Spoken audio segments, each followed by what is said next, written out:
va a su hermano Andrés, hermano Loreto, van a hacer la exposición esta noche.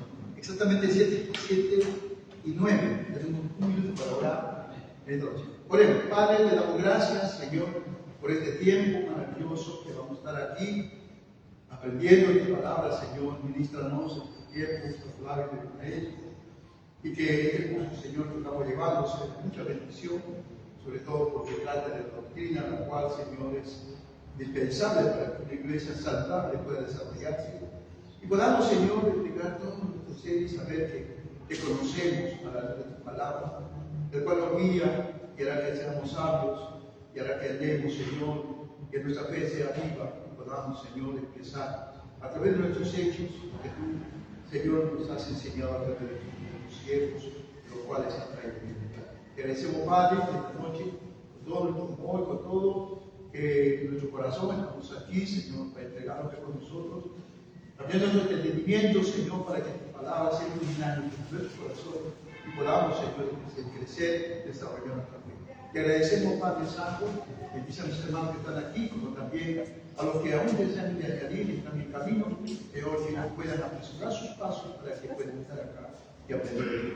Te agradecemos, Señor, en el nombre poderoso de Jesús, que sobre todo nombre, amén. Amén. Amén. Muy bien. Salúdense a todos los hermanos, los unos con los otros. Salúdense en el nombre del Señor. Y ahora sí,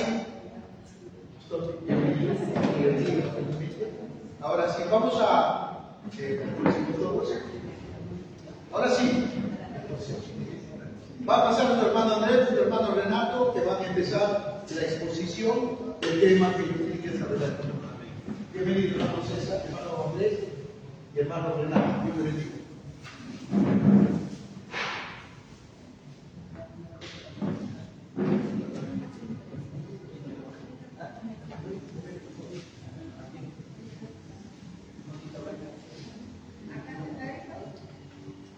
Amén.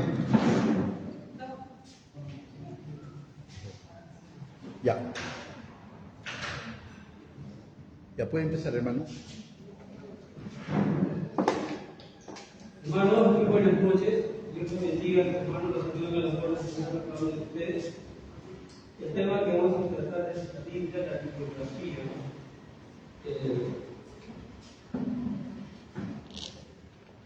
Vamos a empezar con esta parte que habla de la importancia de la doctrina.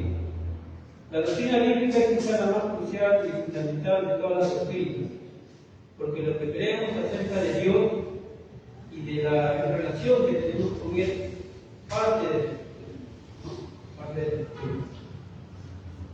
la naturaleza de la Biblia, como revelación, ¿no? En la Biblia Dios ha descubierto, revelado un conocimiento verdadero de sí mismo, ¿no? De sus obras y de su voluntad. Además, Dios también ha revelado en la Biblia quién es el hombre y cómo éste puede relacionarse adecuadamente con Dios. La revelación de Dios,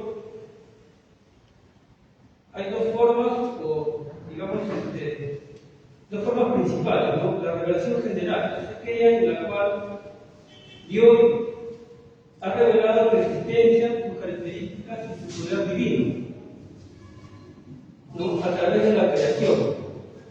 En Salmos 19:1-6 habla sobre la creación. Un día habla otro día, ¿no? Ahí está la creación de Dios. A través de la creación Dios nos manifiesta su poder. El poder que tiene para crear todo lo que ojos y sentidos pueden ver. A través del hombre, ¿no? En Romanos 2:12-16, ¿no? Habla de la conciencia, ¿no? El hombre, Dios ha creado al hombre con una conciencia que puede diferenciar entre qué es lo bueno y qué es lo malo. Y también Dios se ha revelado a través de la historia, ¿no? En Hechos 17:24, Hechos 17:24, ¿alguien lo puede leer?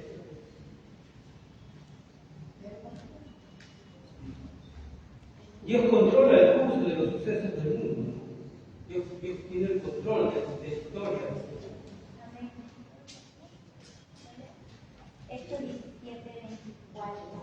28. 28. Sí, 17, 24, 28. Del 24 al 28. Del 24 al 28. El Dios que hizo el mundo y todas las cosas que en él hay, siendo Señor del cielo y de la tierra, no habita en templos hechos por manos humanas, ni es honrado por manos de hombres como si necesitase de algo, pues Él es quien da a todos vida y aliento y a todas las cosas, y de una sangre ha hecho todo el linaje de los hombres, para que habiten sobre toda la faz de la tierra, y les ha prefijado el orden de los tiempos y los límites de su habitación, para que busquen a Dios, si en alguna manera, palpando, puedan hallarle, aunque ciertamente no está lejos de cada uno de nosotros, porque en Él vivimos y nos movemos, somos como algunos de nuestros propios poetas también han dicho, porque linaje suyo somos. La palabra dice que de una sola sangre, en una versión dice de un solo hombre, Dios ha poblado toda la tierra y ha creado naciones, imperios, y Él ha levantado y ha derribado esas naciones. ¿No? Dios tiene el control de la historia del mundo. ¿No? La relación general no es verbal y da a conocer a Dios como el soberano creador del universo. Otra forma principal de revelación es la revelación especial, es aquella en la cual Dios se revela a sí mismo, ¿no? A través de su palabra encarnada, que es el Señor Jesucristo. En Juan 1, 14, 18 habla de la preexistencia del Señor Jesucristo, ¿no? Habla Juan de testimonio de que dice que Jesús es mayor que él, ¿no? En Juan 1, 14, 18, y que el amor de Dios, ¿no? Ha sido derramado a través de nuestro Señor Jesucristo, ¿no? Hacia nosotros, ¿no? Por medio de nuestro Señor Jesucristo. En Juan 14, 6, 9 también habla, ¿no? De los que me han visto a mí, han visto al Padre, dice, ¿no? De los que me han visto a mí, han visto al Padre, dice la palabra. Y en Hebreos 1, del 1 al 3, ¿no? Jesús es el cumplimiento de las profecías y las promesas, ¿no? Las promesas que hace Dios. En su palabra escrita en la Biblia, en 2 de Timoteo 3, 15, 17, parafraseando, dice: toda palabra es inspirada por Dios, útil para corregir, para redarguir, para instruir en justicia, corregir, ¿no? Para que al fin que todo uno esté preparado enteramente para toda buena obra. O sea, la palabra escrita, la Biblia, es inspirada por Dios. La revelación especial es verbal y escrita, ¿no? Y nos da a conocer a Dios como Salvador y Señor, mientras que la revelación general nos muestra a Dios, ¿no? De una manera, digamos, que nuestros sentidos, nuestro ser puede ver esa manifestación de Dios, ese poder, ¿no? Nosotros a través de la revelación general no podemos ser salvos, pero sí debemos dar cuenta de nuestros faltas, de nuestros pecados a Dios, ¿no? Porque por medio de la creación nosotros podemos saber que hay un ser superior, ¿no? Y que todas nuestras faltas debemos dar cuentas a ese ser superior, ¿no? Y la revelación especial, por ella sí podemos ser salvos, porque nos revela nuestro Señor Jesucristo. Nosotros somos salvos porque aceptamos a nuestro Señor Jesús en nuestro corazón, ¿no? Definición. En conclusión, ¿qué es la Biblia? La Biblia es la divina y progresiva revelación escrita de Dios acerca de quién es Él y qué es el hombre, ¿no? En relación a Él. Si aceptamos por fe la afirmación de la Biblia de que es realmente la palabra de Dios, entonces eso influenciará grandemente en lo que creamos acerca de Dios, ¿no? Porque cuando Dios habla, los hombres deben escuchar y obedecer, ¿no? Ahora hay varios puntos de vista acerca de la Biblia, ¿no? Un punto de vista es el liberalismo. ¿Qué es lo que dice? ¿Cuál es su punto de vista del liberalismo acerca de las escrituras, acerca de la Biblia, ¿no? El liberalismo sostiene que la Biblia es el producto falible de los autores humanos.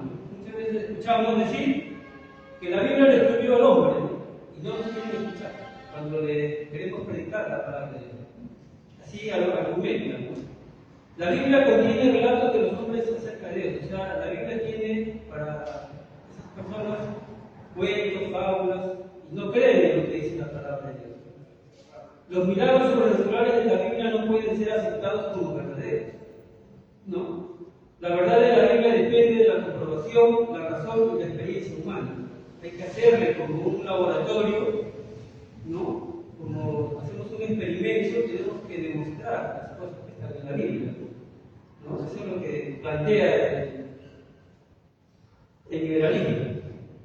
Cualquier verdad de la Biblia es relativa y subjetiva, no es objetiva ni absoluta. La Biblia no es la revelación divina y sobrenatural de Dios. El hombre y no Dios es la autoridad final acerca de la verdad.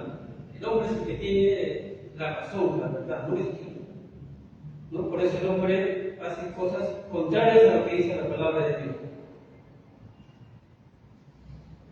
El liberalismo niega lo sobrenatural y exalta la razón humana. Ahora, ¿cuál es la posición del neo-ortodoxismo? ¿No? Esta opinión acerca de la Biblia está rodeada de una gran confusión y ambigüedad, ¿no? Aun cuando la Biblia dice pudiese contener la palabra de Dios, no es la palabra de Dios, no es la palabra de Dios, ¿no? Sino un falible testigo humano de Cristo, ¿no?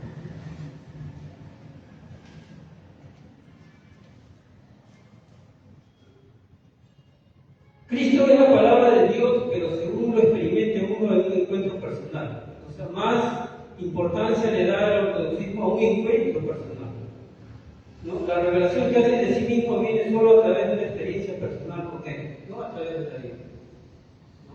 La transformación, la renovación de nuestra mente, que debe ser a través de la palabra, del estudio de la palabra, ¿no? Y tener una relación, una comunión con Dios más fuerte, digamos así, más madura, tiene que ser a través, según lo que ellos plantean, de un encuentro personal con Dios. La verdad en la Biblia es relativa y subjetiva. En conclusión, el neo-ortodoxismo tiene una opinión muy pobre de la Escritura y una opinión muy elevada de la experiencia subjetiva de la humanidad o del hombre. Ahora, ¿cuál es la posición del catolicismo romano? El romanismo católico sostiene que la tradición y la posición interpretativa de la Biblia tiene la misma autoridad que la Biblia, ¿no? De manera que para el catolicismo la Biblia enseña lo que la Iglesia Católica dice que enseña. ¿Y ellos qué enseñan? La primera comunión, ¿qué enseñan? ¿No? Sobre el celibato, ¿qué más enseñan ellos? Sobre el purgatorio, enseñan sobre esas cosas, sobre el sincretismo que es tan fuerte en la Iglesia Católica. Ahora, ¿cuál es el punto de vista conservador? El punto de vista evangélico, ortodoxo, ¿no? Nuestro punto de vista.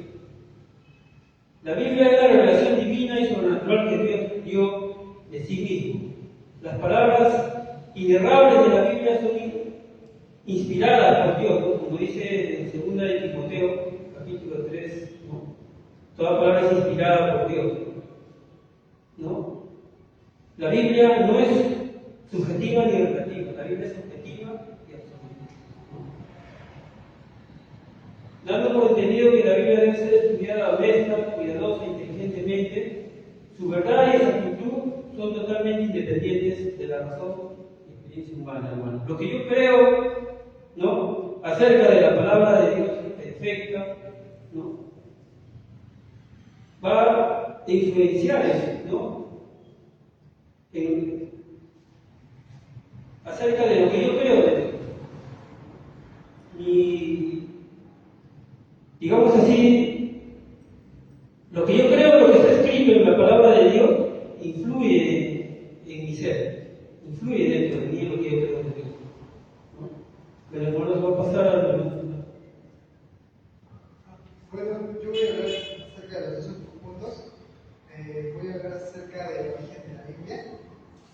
Bueno, entendemos que el origen de la Biblia es divino. Y es divino porque Dios mismo ha provisto a la humanidad su palabra. Ahora, el autor del libro está proponiendo que si Dios habla a los hombres, no les ha hablado en un lenguaje que ellos no puedan entender, pero sigue siendo palabra de Dios. Entonces hay tres términos que este autor plantea para que podamos reconocer que el origen de la Biblia es divino. El primer término es revelación, el segundo inspiración y el tercero inerrancia. La revelación, como bien comentaba el hermano Andrés, tiene dos clasificaciones, pero esta revelación es el mensaje de Dios hacia la humanidad. ¿Cómo es que Dios ha comunicado a lo largo de la historia al hombre quién es Él y quiénes somos nosotros respecto a Él? Pero, repitiendo otra vez la idea, por más que sea Dios, Él en su bondad decidió comunicar su mensaje en un lenguaje que podemos entender. Entonces es el mensaje de la Escritura, tanto en el proceso de cómo lo registraron y cómo Dios usó hombres como nosotros. El segundo término que debemos tener en cuenta es la inspiración. El término griego apela a esto de exhalar, Dios mismo respirando en ellos su mensaje o su esencia para comunicar lo que Él es. Y este proceso fue a través del Espíritu Santo, dándoles influencia a los hombres, pero sin quitarles sus personalidades. Es decir, que los hombres fueron usados por Dios, pero ellos no fueron como máquinas o seres mecánicos que solamente escucharon un dictado, sino que ocurrieron eventos históricos, hubieron audiencias específicas para cada momento que se registra dentro de la Biblia. Y eso lo vamos a ver después con un ejemplo. Y el tercer punto es que es de inerrancia, que todo lo que está dentro de la Biblia es verdad. E incluso afirmamos que es autoritativa. Lo que Dios dice acerca de un tema dentro de la Biblia es plenamente cierto, confiable, de inicio a fin. Incluso aquellos versículos que puedan parecer oscuros pueden alinearse con otros que traen más claridad. Así que la Biblia sí refleja esta autoridad divina. Ahora sí, pero siempre es ignorante el original manuscrito. Si no usamos el original manuscrito, por traducciones ya podría ser ignorante. Un ejemplo es la Reina Valera que recoge a David como rubio, pero en sí es el término rubio en el original manuscrito es crespo y de piel caliente. Pero bueno, es eso. Entonces, siempre va a ser ignorante cuando recurramos al original manuscrito, porque por traducciones sí va a haber errores. Pero no van a interferir.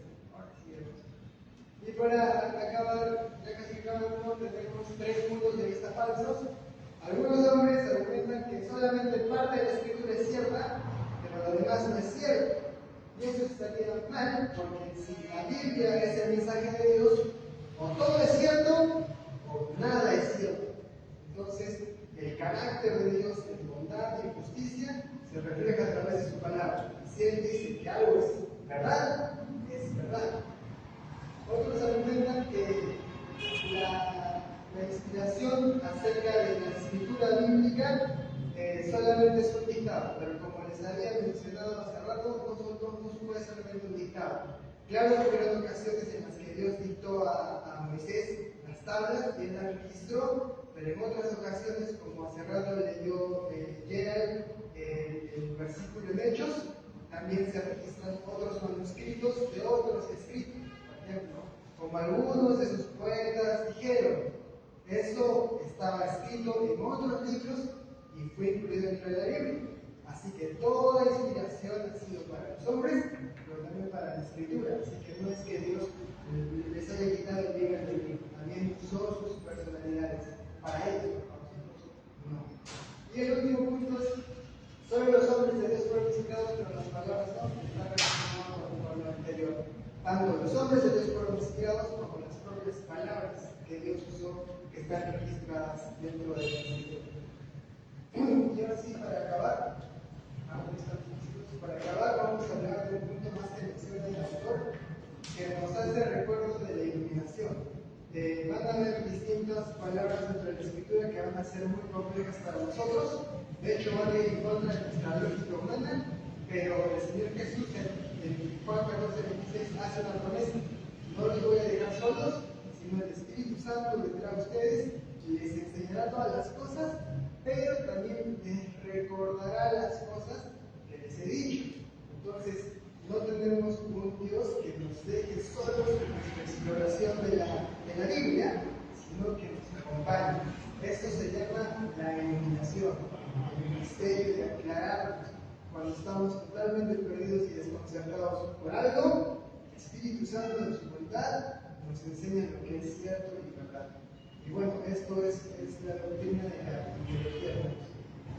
Esperamos que Dios mediante se pueda desarrollar y profundizar más.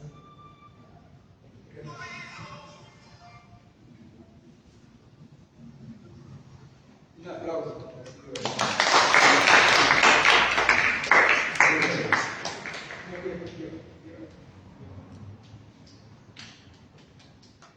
Bueno, la cohesión ha sido complementaria, porque son dos tipos de exposición. La primera exposición ha sido expositiva literal, la segunda ha sido una exposición reflexiva. El hermano ha hecho una reflexión, el hermano ha hecho una exposición más literaria, que es un complemento también. Entonces, tiene que poner un carácter literario y también con carácter, ¿no? Es decir, que cuando yo veo un texto bíblico, cuando yo leo un texto bíblico, entonces lo medito, yo puedo recitarlo, puedo memorizarlo, pero luego el segundo paso tengo que interpretarlo, tengo que hacer una exégesis.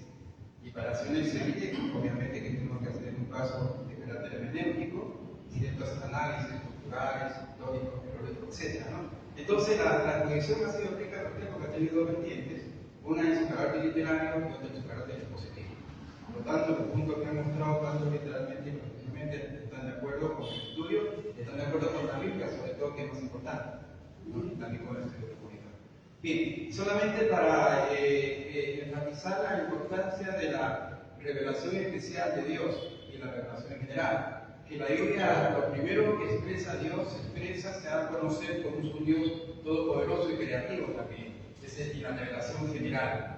Y la Biblia empieza poniendo a Dios como en sus características de una revelación de carácter general. Cuando en Génesis 1:1 dice que en el principio hizo Dios los cielos y la tierra. Esa es la revelación general que se expresa por medio de lo creado, por medio de la naturaleza, el sistema cósmico, biológico, zoológico, etc., ¿no? Y luego cuando entramos en la revelación especial que habla a través de Logos de la persona de Cristo, porque Él es el Verbo encarnado, y también por los agiógrafos, y el texto clave es Hebreos 1:1. En Hebreos 1:1 dice que Dios hablaba de muchas maneras por los profetas, pero ahora hablaba en Cristo Jesús por el Logos, ¿verdad? Juan 1:14 dice que es el Verbo encarnado, ¿no? Entonces es parte importante de la revelación especial. Entonces tenemos dos textos claves ahí que nos hablan de la revelación especial y general de la Biblia, que son muy importantes. Yo quiero también continuar con el tema. A ver, hermano Víctor, para que entremos en la tercera posición. Sí. No. Sí. Tercera exposición. La verdad es que estos estudios y estas exposiciones son muy importantes porque nos animan también a conocer más a profundidad. En la guerra, el instrumento bélico es importante. Hay especialistas en la metralleta, especialistas en el fusil, en el cañón, misiles, todo. Cada uno estudia su instrumento. Nosotros como soldados de Cristo tenemos una espada, ¿verdad o no? En un sentido metafórico, ¿no? La espada del Espíritu, ¿no?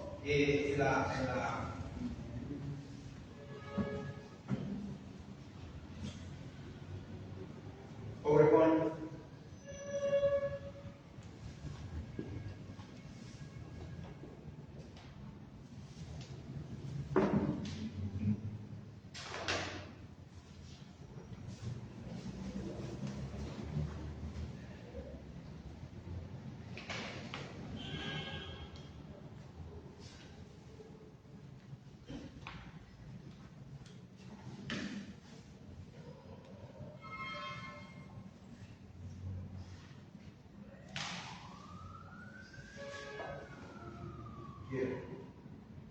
hermana,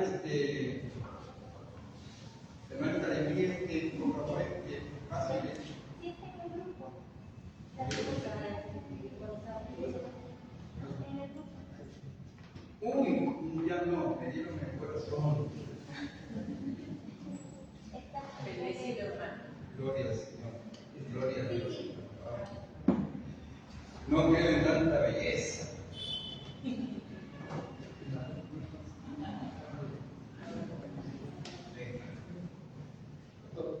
Quería, digamos, hablar un poquito más de la exposición que hablaba. Amén, hermano, por favor, pasarla. Sí, sí, tiene usted libertad. Sí, el tema es Una cosa agregada. sí, sí. La Biblia fue creada por Dios a través de 40 hombres y mujeres muy valientes que Dios escogió.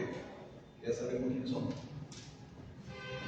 Pero hay una particularidad que viene a ser en la Biblia, como mis hermanos han puesto, que es la revelación, la inspiración y la iluminación. Son tres cosas básicas que se basa la Biblia. En la revelación, cómo Dios reveló a los hombres, a estos 40 hombres que están en la Biblia. Fue a través de sueños, a través de los ángeles.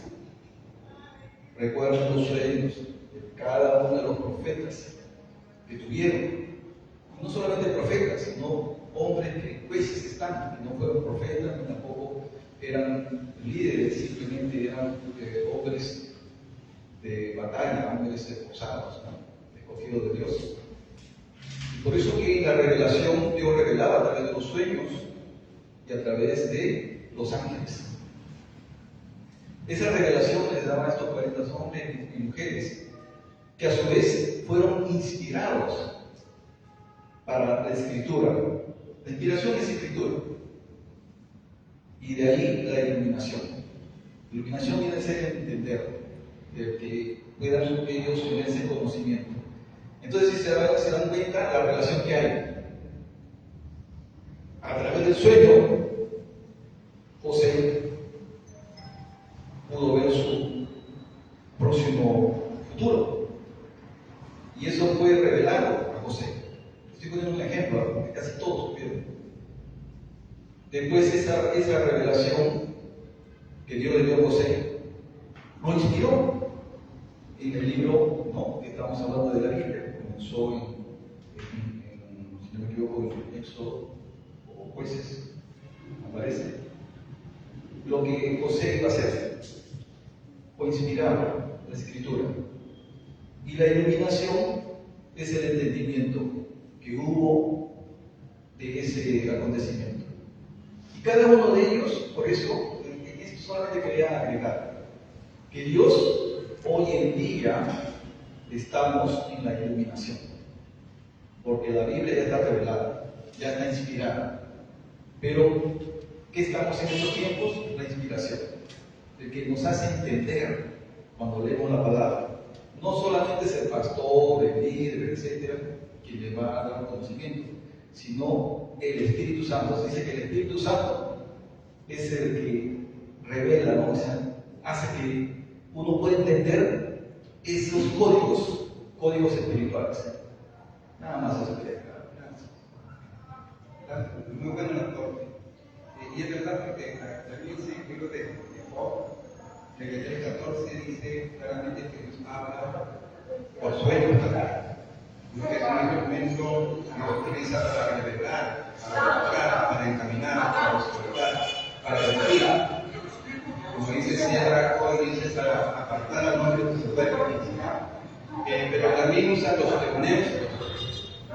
Cuando encontramos en San Juan capítulo 14, 26, dice, le da promesa a la iglesia, a sus discípulos, le dice, cuando venga el Santo Espíritu, dice que Él les hará ¿qué cosa? Les hará conocer todo, les hará recordar. No, ahí vemos la aplicación, el ministerio del Santo Espíritu de Dios tiene que ver mucho con la capacidad de poder interpretar la palabra de Dios para que haya un buen resultado. y una capacidad mnemotécnica que viene por parte del Santo Espíritu de Dios. Yo soy una persona que tengo 70 años y conocí a Cristo a los 33, pero antes de Cristo yo llevo una vida muy conflictiva y muy tóxica, ¿no? Entonces, tanto tóxico que yo me contaminé mi cerebro, mi alma, mi espíritu, y con el tiempo pues se han acabado con mis neuronas, ¿no? Lo que me hace llevar una vida prácticamente agnésica. Yo olvido casi de todo, pero no me olvido de la Biblia porque el Espíritu Santo me hace recordar. ¿Se da cuenta?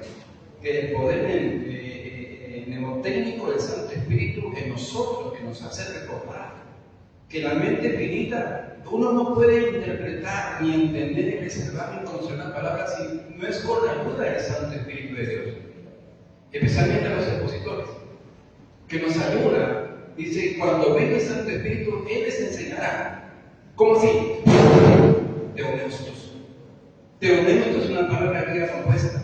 Teos es Dios y neustos es el soplo de Dios.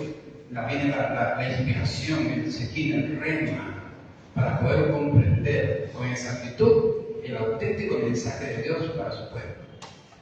Bien, es muy amplio porque es un deleite hablar de la función del Santo Espíritu en la palabra del Señor. Pero vamos a continuar, si no vamos a quedarnos ahí con la... Sí, vamos a la segunda, ya, la biología, ¿no? La base etnográfica de la escritura sagrada, ¿no?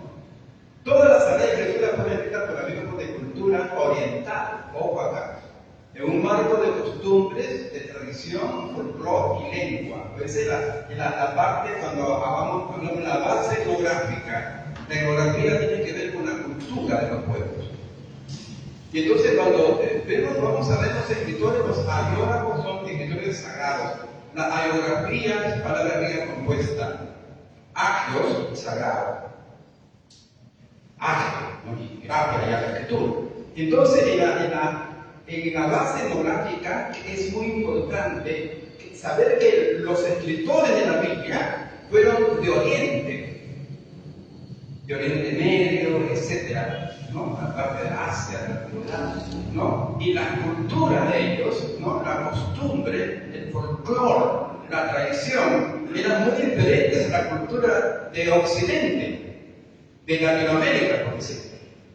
Entonces hay que tener en cuenta que estos escribieron en un contexto etnográfico cultural, conforme a su cultura y sus tiempos. Entonces vemos aquí que la Sagrada Escritura fue escrita por amigos de cultura oriental, en un marco de costumbres, tradición, folclore y lengua muy distinta a nuestra cultura occidental, razón por la cual es sumamente conveniente observarla y analizarla no por lente de nuestra propia cultura occidental, sino con nuestra cultura original.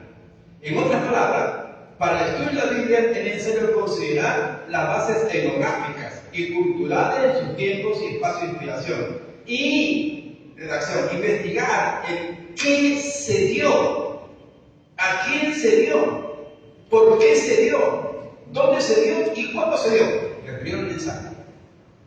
Que es importante conocer un poquito la etnografía y el origen de los escritores en su espacio y tiempo cultural, que tienen una mentalidad oriental. Y yo no puedo interpretar la Biblia con una mentalidad occidental, porque ellos escribieron su propia cultura. Y entonces yo tengo que investigar qué mensaje se dio, a quién se dio el mensaje, por qué se dio el mensaje, dónde se dio el mensaje y cuánto. Entonces son importantes. Es importante para conocer, ¿no es cierto?, el origen y el contenido del mensaje de Dios en la Biblia. Bien, luego, después de uno comienza a investigar, entonces contextualiza y aplica sus principios y valores dentro del marco no de la ley, sino de la gracia de Dios. Pues la gracia de Cristo es el filtro que impide el paso del espíritu de muerte del Antiguo Testamento. El Antiguo Testamento es tipo y sombra del Nuevo Testamento, es más importante. Nadie podía interpretar correctamente el Nuevo Testamento sin haber estudiado y revisado el Antiguo Testamento. Es tipo y sombra. Y hay cuestiones que, claro, legales que tenemos que dejar, que no filtrar en la interpretación del Nuevo Testamento. La tragedia de algunas iglesias cristianas es que han dejado filtrar, no han puesto un filtro de gracia a la palabra de Dios. Nos han legalizado el Evangelio. La base del Evangelio no es la ley, es la gracia. Por eso que el Evangelio en su etimología original es buenas noticias. ¿Cuál es la buena noticia? Que decía, oiga, ya no estamos en la ley que tienes que morir apedreado por tu pecado. Y tenías que ser apedreado, pero sin opción de hacer una expiación por tus pecados. O sea, la maldición de la ley, ¿en qué radicaba? No radicaba una muerte, no. En que cuando se sorprendía al pecador y era muerto apedreado, no se le daba opción de expiar su pecado. Se le cerraban los corrales y los palomares. Porque la gente más pobre que tenía que expiar su pecado compraba una pólvora, porque no había recurso económico. Lo que tenía compraban un becerro, un buey, un cordero, etc. Pero el que era sorprendido en pecado, él decía, ya está bien, voy a morir. La ley dice, pero ¿tenemos opción para mi pecado? Nada. O sea, moría sin opción de salvación, de expiación. Esa era la maldición de la ley. Y cuando vino Cristo, dijo, os doy buenas noticias. El que se arrepiente, ¿qué? Será salvo. ¿Me entienden? No? Entonces, cuando eso lo explico para que vamos a entender esta parte, cuando nosotros hemos nosotros ya entendido el mensaje occidental a una cultura o etnia específica, comenzamos a hacer una contextualización. Veo, acá hay un mensaje de Dios para el pueblo antiguo. ¿Qué parte de ese mensaje cabe para estos tiempos y en esta cultura? Y entonces entro a contextualizar y aplicar los principios y valores dentro del marco, no de la ley, sino de la gracia de Dios. Pues la gracia de Cristo es el filtro que impide el paso del espíritu de muerte en el Antiguo Testamento. Con esta frase que hemos puesto ahí en letra mayúscula, usted puede entender el problema de la iglesia cristiana, que no ponen filtro y solamente bastante legalidad. Dogmáticos, el legalismo. No es mi intención criticar la iglesia cristiana que son nuestras hermanas, pero la falta de ciertos conocimientos, pues la Biblia dice que el pueblo perece porque le falta ¿qué cosa? Conocimiento, ¿no? Entonces la Biblia nos enseña de que yo no tengo que ser obediente a la palabra por terror al infierno. No, yo tengo que obedecer la palabra porque si no voy al infierno. La Biblia no enseña eso. La Biblia aclara que los desobedientes se van al infierno, sí. Pero Jesús que dijo, si amáis, guardar mi mandamiento. La obediencia tiene que ser una expresión, un efecto, una consecuencia, un fruto, un producto del amor a Dios. Si obedecemos porque amamos a Dios, no porque tenemos miedo al infierno. ¿Me dejo entender? Entonces cuando la gente obedece por no irse al infierno, entonces es que la enseñanza que ha recepcionado no le han puesto un filtro. El filtro de gracia. Bien, seguimos con los datos. Pueden hacer preguntas mientras que disfruto de mi café querido. Oiga, si nosotros no vamos al cielo, dice el Señor ha prometido, ¿no? Que va a conceder los deseos de nuestro corazón, ¿verdad o no? ¿No? Y allá, por ejemplo, su plato favorito de usted, pues que sea un escabeche de corvina, ¿no? O un escabeche de pez espada, ¿no? Allá, qué maravillas, hermano, ¿no? Bien, ahora, ¿cuál es la importancia del contenido de la Biblia? O sea, el contenido que la Biblia es la doctrina más fundamental en todo el universo literario inspirada a hombre de la invención de la escritura. Es la única que conlleva al lector como oidor a una experiencia evolutiva y progresiva, pues la doctrina informa, forma, transforma, perfecciona y salva. Miren el clímax. la evolución, el progreso de la palabra de Dios. Cuando hablamos de la palabra clímax, pues vamos al griego, y no tiene una connotación netamente hormonal ni conyugal, sino es llegar a un punto culminante, a una máxima expresión. Y la Biblia está llena en sentido retórico de muchos clímax. Y tanto amó Dios al mundo que dio a su Hijo para que todo aquel que crea no se pierda, sino tenga vida eterna. Clímax, la vida eterna. ¡Qué emoción! La Biblia es evolutiva, la doctrina es cíclica. La doctrina de la palabra de Dios comienza a desarrollarse y comienza primeramente a informarte. Luego te forma, te transforma, te perfecciona y te salva. ¿No vemos una evolución? ¿No vemos un progreso? ¿Verdad que sí? Entonces, ese es el efecto de la doctrina de la palabra de Dios. Luego, de allí que es la única literatura que conlleva al hombre a un perfecto clima moral y espiritual. Aún en los ambientes seculares, su contenido histórico y cultural ha sido fuente de inspiración de grandes géneros, música, pintura y literatura. Rembrandt, Shakespeare, Hemingway, Victor Hugo, ellos fueron inspirados, pintores, músicos. La literatura de Saint-Pétern no compromete a Cristo y a Dios metido allí. La Biblia fue una fuente de inspiración muy importante. Y estos hombres escribieron con arte, pintaron con arte, hicieron música con arte. Si usted va y pone a Google y pone así Rembrandt, bosquejo del hijo pródigo, ¡qué belleza! Un bosquejo donde las características y los rasgos de la pintura, las pinceladas que están son extraordinarias, que reflejan con profundidad la experiencia del hijo pródigo cuando tiene un encuentro con el hijo. Oiga, qué maravilla, arte. La Biblia fue de inspiración en las mentes seculares también.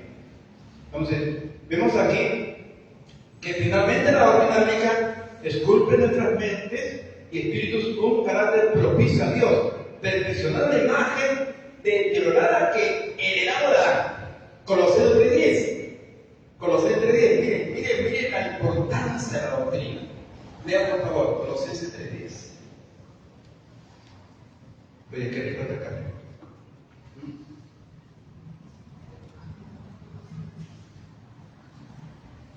No me acostumbre, me va a acostumbrar más.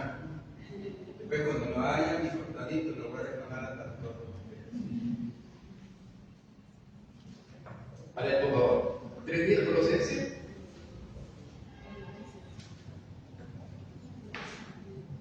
¿Alguien lee? 3:10. Vístanse como la nueva naturaleza, y se renovará a medida que aprendan a conocer a su Creador. Ya. Dice 10 acá. Bien, dice acá. 3:10. Colosenses. Y revestirme el cual, conforme a la imagen de lo que creó, se va renovando hasta el conocimiento pleno. Claro que el conocimiento doctrinal de la palabra va perfeccionando la imagen de Dios. ¿Qué cosa entendemos por imagen de Dios? Cuando vemos en la Biblia, en el 1:26 de Génesis, cuando dice que Dios, dijo Dios, hagamos, no pluraliza, ¿no? Al hombre conforme a nuestra imagen. Imagen es Salem, en hebreo. P-Z-E-L-E, significa protección, sombrero. Y Dios cuando hace al hombre conforme a su proyección y proyecta sobre el hombre, ¿qué cosa? Pinceladas de su intelecto, pinceladas de su sensibilidad y pinceladas de su espiritualidad, para que el hombre sea inteligente, para que el hombre ame a Dios, a su prójimo, y el hombre sea justo, santo, puro, honesto. Esa era la imagen. Y el conocimiento doctrinal perfecciona tu capacidad intelectual, perfecciona tu capacidad de amar a Dios, a tu prójimo, perfecciona tu santidad. Por eso que Pablo dice perfeccionando la santidad en el temor de Dios, 2 Corintios 7:1. Entonces, cuando vemos aquí que finalmente la doctrina bíblica esculpe en nuestras mentes espíritus un carácter propicio a Dios, perfeccionando la imagen deteriorada que heredamos de Adán. La doctrina capacita, forma. Entonces, vemos claramente la importancia del estudio de la doctrina, ¿no? Por eso, importancia del contenido doctrinal de la Biblia. Ahora, yo paso una pregunta. ¿Por qué decimos que es importante conocer la doctrina? ¿Por qué? Porque ¿cuál es el fin de la doctrina? A ver, ya que estaba atento. Conocimiento.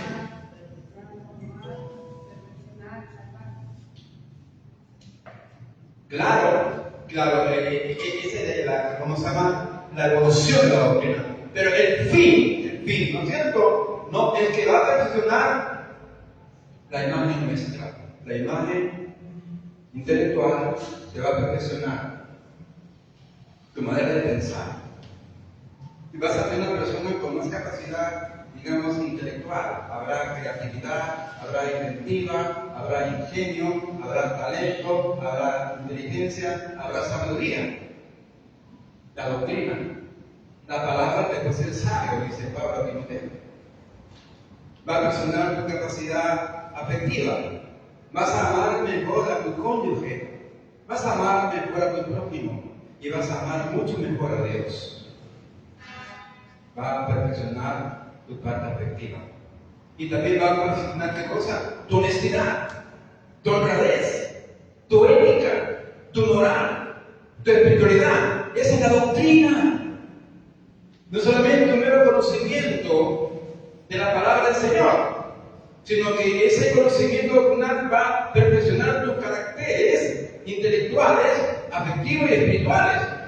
Es el objetivo de la doctrina de la palabra de Dios. Tremenda esencia. Vamos a entender. Pero ahora preguntas. ¿Por qué? Porque mientras vamos desarrollando, porque yo estoy copiando el trabajo magnífico de mis hermanos, ¿no es cierto? ¿No? La exposición literaria y la exposición positiva. Eso es lo que estoy diciendo. Pero para que se gane más preguntas, para que se quede grabada la idea en la mente. Sí. Hace un momento usted dijo que, bueno, sería mejor parte que nos aclare acerca de la doctrina, porque la doctrina, como usted sabe, se divide en algunas ramas. Por ejemplo, la doctrina general, la doctrina fundamental y también la doctrina que se evoca a lo que son señales y prodigios, más o menos. Porque la doctrina fundamental es, por ejemplo, la salvación y, por ejemplo, en una doctrina general puede ser, por ejemplo, el modo de bautizar, o si uno cree en los viejos o no cree en los viejos, algo así. Claro, sí. Buen punto. Gracias por tu aporte. Buen punto, porque hablar de doctrina es hablar de varias aristas doctrinales. ¿No? Doctrina de enseñanza. La enseñanza es una forma de llegar a un objetivo. Y la Biblia, toda la Biblia es forma y fondo. El fondo es el objetivo, es la meta. Por ejemplo, acá hay un cuadro. Es el fondo del cuadro. ¿Cómo llego yo al cuadro? Yo tengo una forma de sumar 2 más 2 igual 4. Pero hay otra forma. 3 más 1 también es 4. Pero hay otra forma. 1 más 1 más 1 que también es 4. O sea, hay varias formas. Pero se llega al fondo. Y la palabra tiene forma y fondo. Toda la palabra es fondo, forma. Si usted comienza a pensar y a ponerse en la mente de la forma y fondo de la palabra de Dios, usted cuando lea la Biblia, usted va ansioso a buscar cuál es la forma y el fondo del texto que estoy leyendo. ¿Cuál es el propósito de Dios? Dios me habla por la palabra, pero Dios quiere que yo llegue a un fondo. Dios usa muchas formas de que lleguemos al fondo. Y una de las formas que Dios usa para que lleguemos al fondo es la doctrina. La vez pasada, en una clase, yo enseñé algo. La forma y el fondo de la boda de Caná. ¿Cuál es el fondo? Y la forma. El fondo era hacer un milagro, ¿verdad o no? Pero ¿qué tipo de milagro? ¿Metafísico o espiritual? ¿Se acuerdan? La Escritura dice en San Juan 2:11. Y este principio de milagros hizo Jesús en Caná de Galilea y sus discípulos creyeron en él. La Escritura dice claramente de que los seguidores de Jesús, los que después llaman discípulos, eran un conjunto de gente que solamente eran convencidos pero no convertidos. Tal vez sea. Vamos a hacer un intento, tal vez sea o no sea, pero no vale la pena, no perdemos nada que seguir a este hombre. Tal vez sea hijo de Dios. No eran convertidos. El fondo de Jesús en Caná era la conversión de los seguidores. Esa es la meta. Pero usa una forma para llegar a esa meta. Y la forma era a través de un milagro metafísico, de convertir el agua en vino. Y cuando convierte el agua en vino, ¿qué pasó? Llegó a la meta. Porque su meta era que sus seguidores creyesen que Él era el Mesías, el ungido, el Hijo de Dios.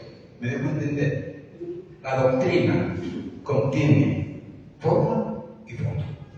Y cuando usted tenga conciencia de esto, usted cuando lea la Biblia, vamos a ver el texto que en este capítulo, ¿cuál es el fondo de Dios?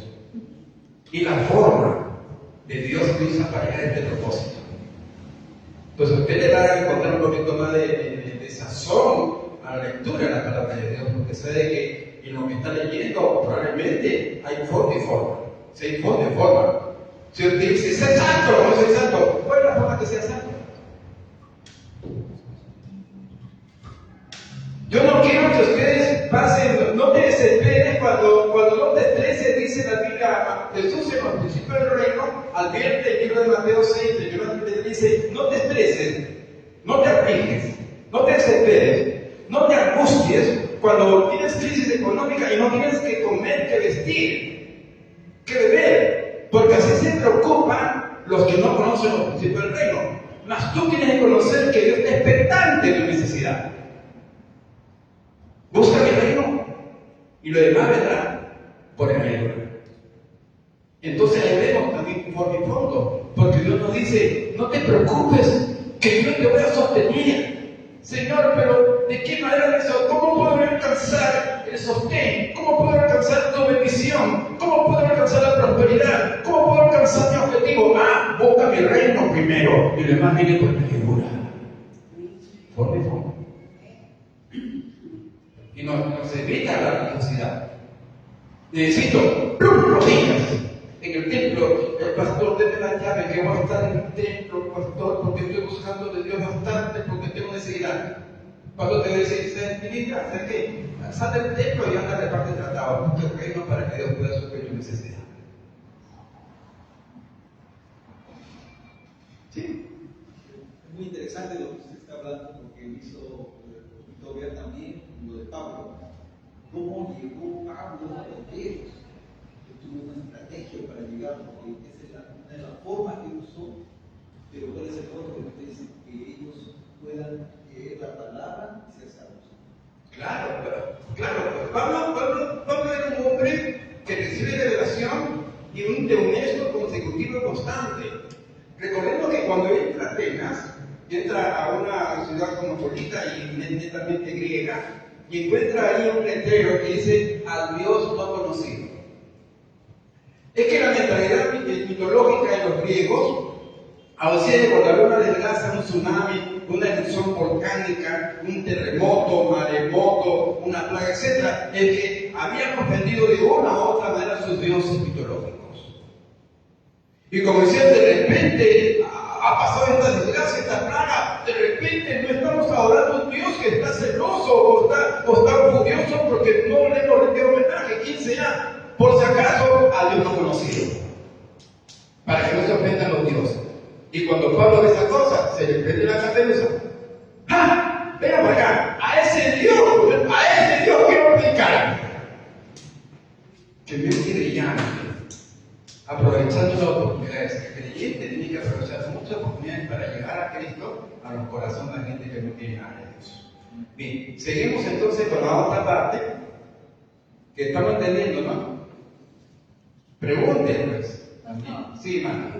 La última parte dice: finalmente la doctrina bíblica esculpe en nuestras mentes y espíritus un carácter propicio a Dios, perfeccionando la imagen determinada de que heredamos de Adán. Podemos decir que la doctrina bíblica nos quiere llevar a que nosotros lleguemos a la estatura de Cristo. ¿Es así? Claro, ¿por qué? Porque si leemos lo que dice Efesios capítulo 4, 11, 12, 13 y 14, ahí encontramos de que Jesús fracciona su ministerio y uno constituye a unos pastores, evangelistas, maestros, apóstoles, etc. ¿Cierto? ¿A fin de qué cosa? De perfeccionar a la iglesia para la obra del ministerio. Hasta luego dice, levantando mi clima, dice, hasta que lleguemos a la estatura de Cristo Jesús. No una estatura de ética, ni de impecabilidad, sino de conocimiento de la voluntad de Dios. Pregunten. Hay 200 ministerios, entonces, actualmente. Sí, creo que sí, porque la iglesia existe. Pastor, pero La iglesia de Cristo existe. hay 5, pero no están vigentes 2, pienso yo. No, sí, yo estoy de acuerdo contigo, pero déjame explicar. Ya no en la magnitud, la necesidad de la antigüedad. Por ejemplo, como cuando el carácter profético en el Antiguo Testamento tiene un punto de partida ¿cómo se llama? De constitución. Porque antes de que Israel entrase a la tierra prometida, el Señor advierte a Moisés, o a Josué, perdón, le dice que no, cuando entra, ten cuidado de no copiar, imitar las costumbres de esa gente. Esa gente en los cananeos que practicaban la zoofilia, que era sexo con animales, consultaban con muertos, había muchos brujos, muchos demonios. No, profetas del rey. A él consultaré, ahí nace, se instituye, se constituye ya en sí el carácter profético en el Antiguo Testamento. ¿No? Ahí comienza ya a darse el asunto. Bien, vamos a seguir acá porque esto está interesante, ¿verdad? Que las preguntas también son buenas. ¿Cuál fue tu pregunta, hermano? Me olvidé aquí. ¿Qué me dijiste? No, sino que como había la afirmación de que había 5 ministerios, yo le dije que 2 no estaban operativos. Vigentes no, sino no estaban operativos actualmente. Claro, ya, ahora el ministerio profético ya no tiene tanta, digamos, no tiene tanta urgencia y tanta necesidad.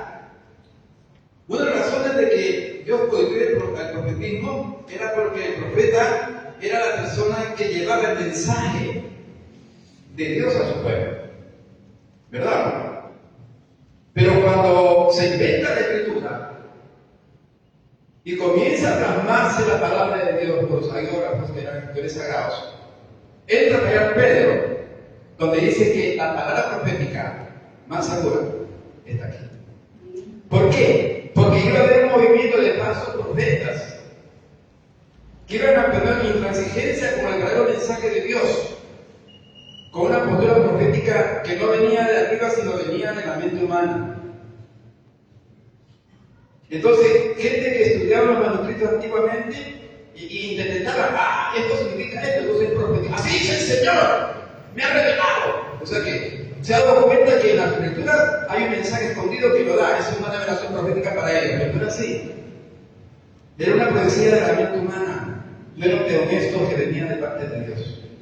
Entonces, el ministerio profético ya no tiene ya la envergadura, ¿no? La importancia, la urgencia de los primeros tiempos. Entonces, sí hay profetas,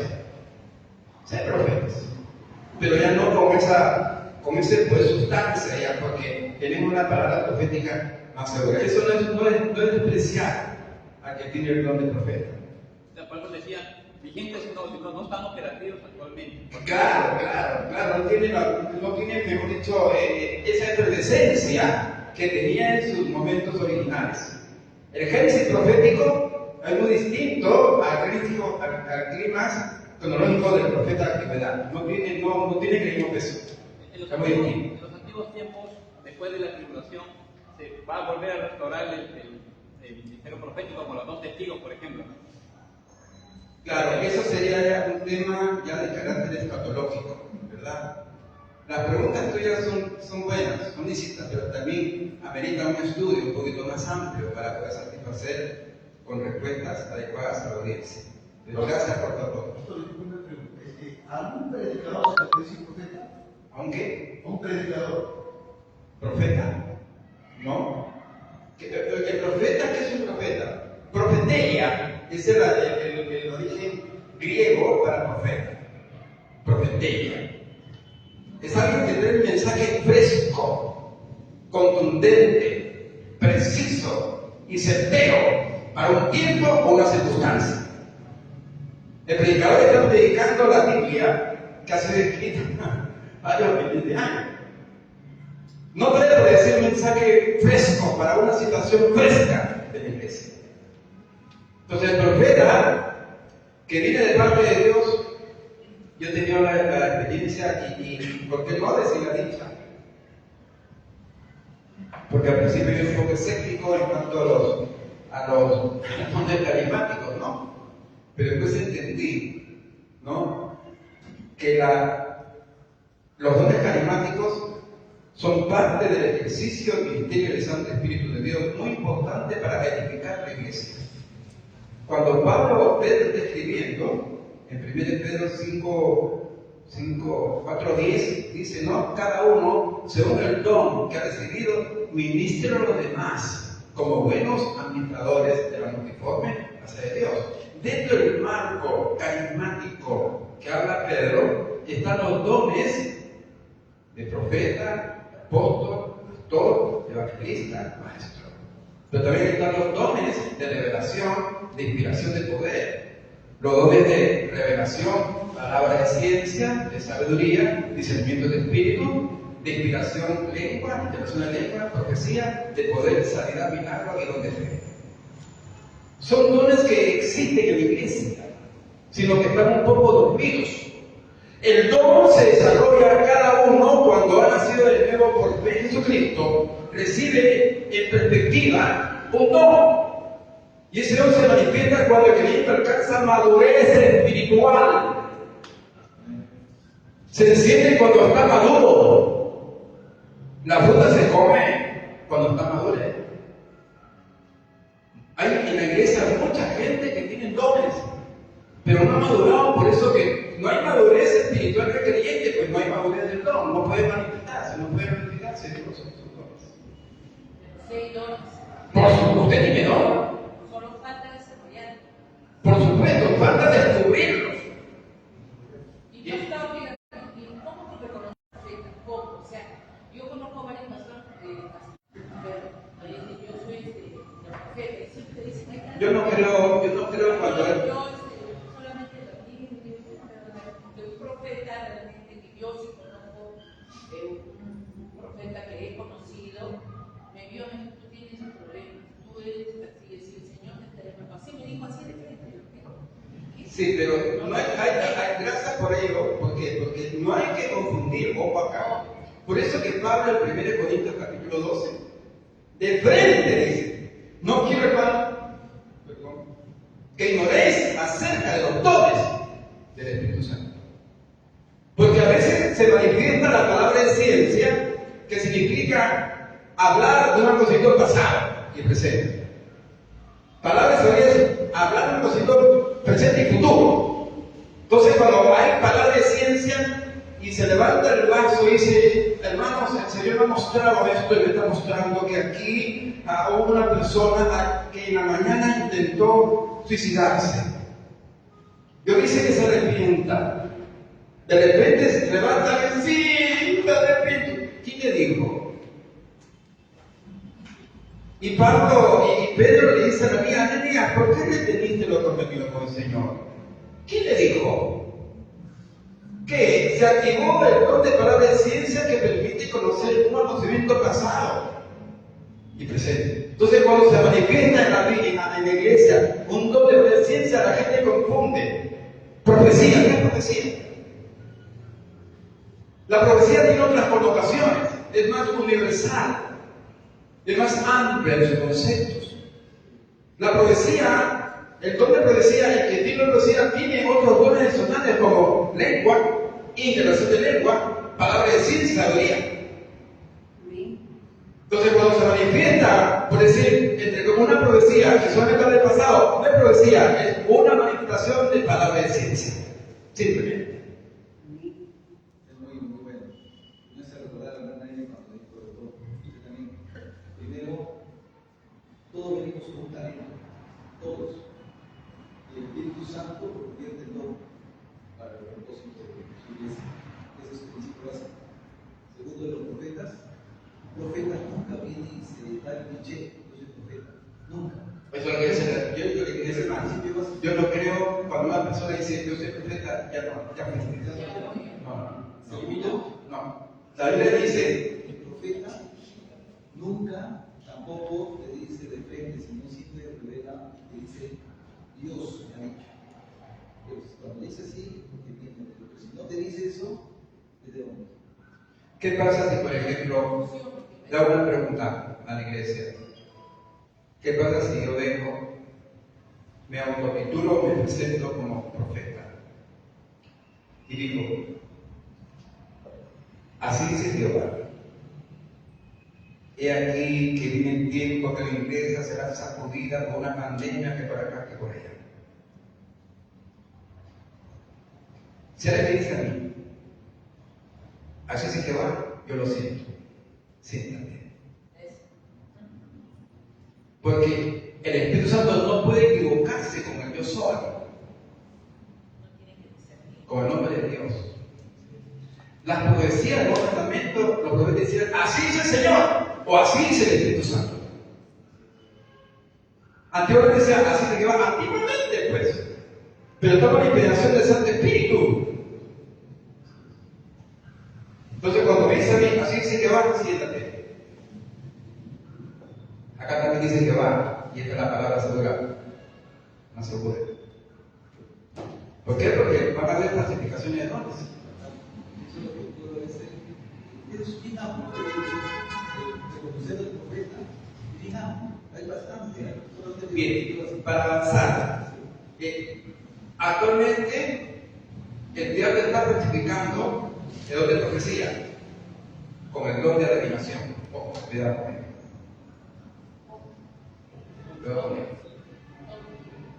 Don de adivinación. Hechos 16, la muchacha que tenía el espíritu de adivinación, por dice, de repente en el nombre de Jesús. El diablo de las iglesias no está buscando de Dios, está entrando y falsificando lenguas. Y con esas lenguas angélicas, Satanás está blasfemando contra Cristo, contra el Santo Espíritu, contra Dios, y está contaminando a la iglesia llena de maldiciones. Porque la iglesia no tiene una interpretación de lenguas, y no saben que esa lengua, que es una lengua angélica, sí, porque el diablo tiene una sola lengua. El diablo no necesita don para hablar en su lenguaje. ¿Me explico? ¿Me explico? Es su lengua natural, de ángel. También se manifiestan sus demonios con lengua, sí, pero en su lengua ¿qué? Glorifican a Satanás y blasfeman contra Dios y el Santo Espíritu. Parecen a la iglesia. Y la iglesia piensa que esas lenguas son una manifestación del Santo Espíritu de Dios. 1 Juan 4 dice, ¿no? Probad si esas manifestaciones espirituales son de Dios, de la carne o de Satanás. Bien, vamos, porque si no, no vamos a terminar.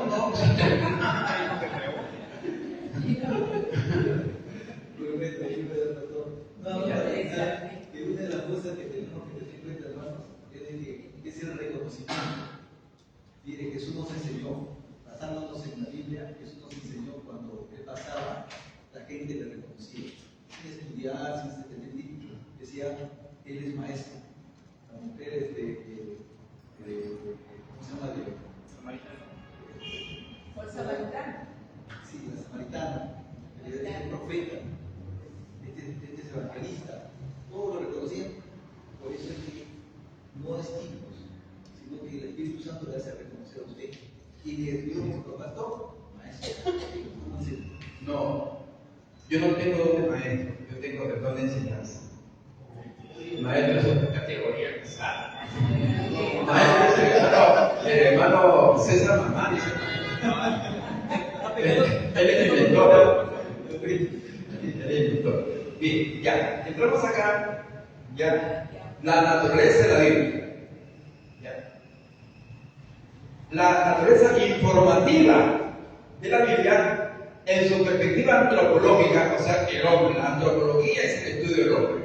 ¿Ya? Entonces, en su perspectiva que informa al hombre, tiende a revelar lo que busca Dios en el hombre luego de la caída. Porque Génesis 3:9, ¿qué vemos ahí? Dios dice, ¿dónde estás tú? ¿Qué vemos ahí en esa frase?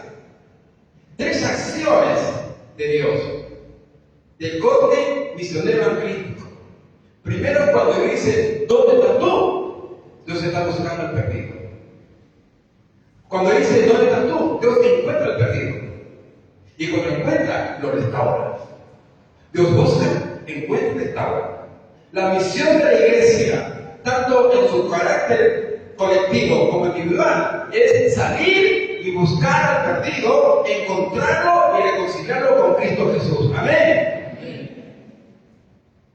A ver, levante la mano mentalmente, no físicamente. Lo que ya han buscado, encontrado, restaurado. Con su mente, levante la mano. Físicamente no. No todos.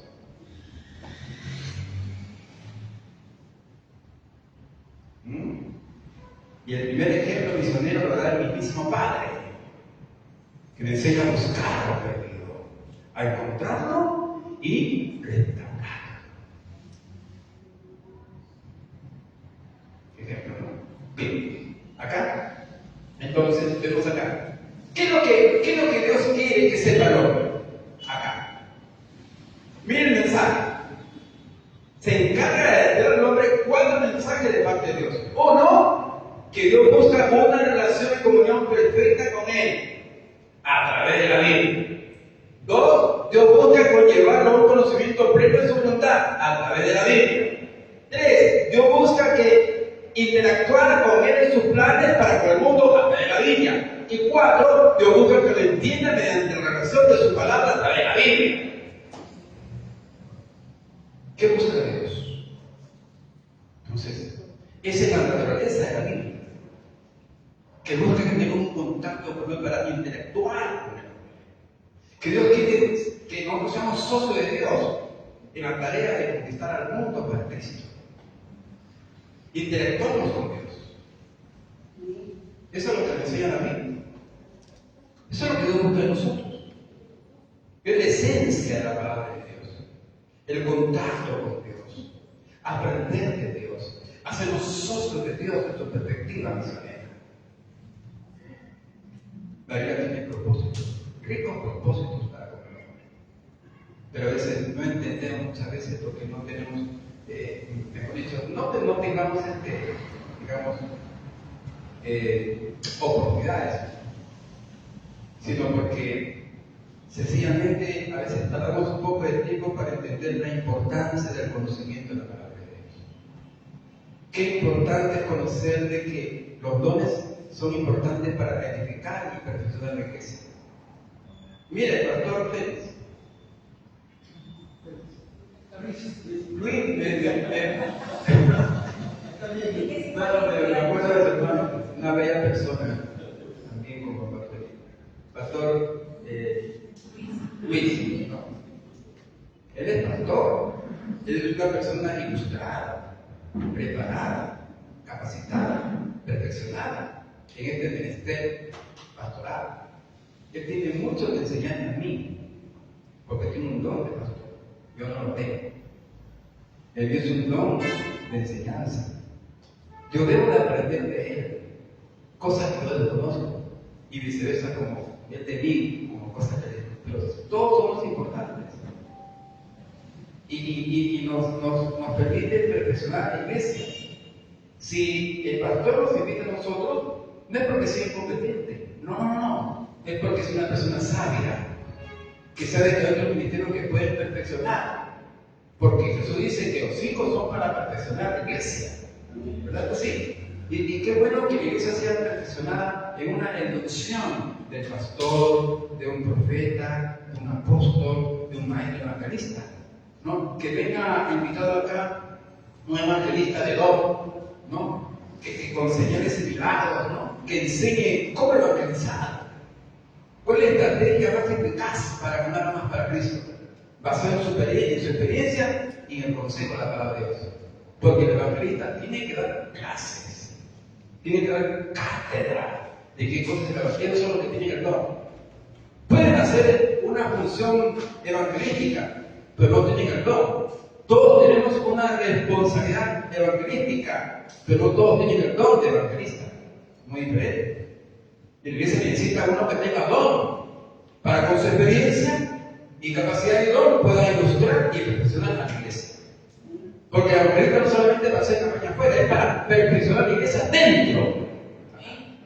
Capacitar para la obra misionera. Acá necesitan evangelista de don, para capacitar y perfeccionar para la obra del ministerio. Eso es lo que dice la Biblia.